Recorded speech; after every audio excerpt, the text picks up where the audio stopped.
করবো মোলা ভাজিতে একটু পেঁয়াজ আর রসুন দিয়ে আর কাঁচামরিচ দিয়ে করলেই ভালো লাগে। এই যে দিয়ে দিলাম, একটু করে রাখি লাউর জন্য, বেশি পেঁয়াজ লাগবে না। আর রসুন, কাঁচামরিচ,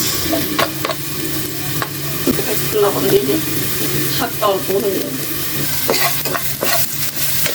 নরম হয়ে আসলেই শাকগুলো দিয়ে দিল। পেঁয়াজগুলো নরম হলে আসছে, হ্যাঁ একটু হালকা নরম হয়ে আসলে। আচ্ছা লবণ কেন দিচ্ছ না আগে? কিন্তু শাকের ভিতরে দিতে পারতা। শাকের ভিতরে দিতে লবণ দিচ্ছি পেঁয়াজগুলো একটু তাড়াতাড়ি হয়েছে, মানে নরম হয়ে যাওয়ার জন্য।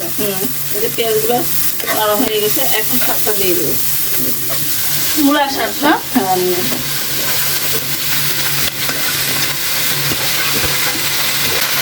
মাম্মি আজটা এরকম রাখছো? মিডিয়াম মিডিয়াম লোতে রাখছি। আচ্ছা, শাকটা তো দেওয়ার সাথে সাথেই নরম হয়ে গেছে। হ্যাঁ মূলা শাকের এই নরম শাকটা তাড়াতাড়ি নরম হয়ে যায়, তাই না? মা, এই মূলা থেকে তো দেখছি অনেক পানি ঝরছে। হ্যাঁ পানি দিছিলা বুঝি এক্সট্রা? না না এমনি পানি হয়ে গেছে, আর শাকটা খুব সুন্দর হয়েছে।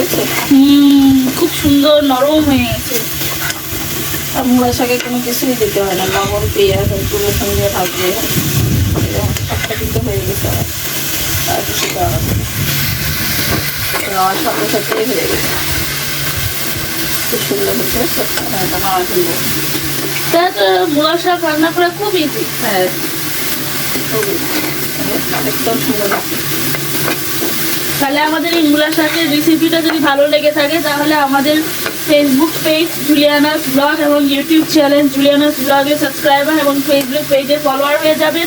আর আপনারা মূলা শাক দিয়ে কে কিরকম কী খাইতে পছন্দ করেন সেটা কমেন্টসে জানাবেন।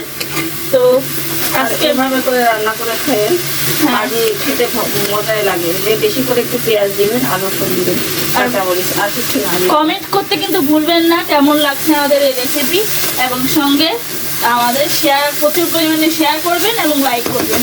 আপনারা যদি আমাদের পাশে থাকেন তাহলে আমরা অনেক দূর পর্যন্ত থাকতে পারবো। তো আজকের মতো এখানে।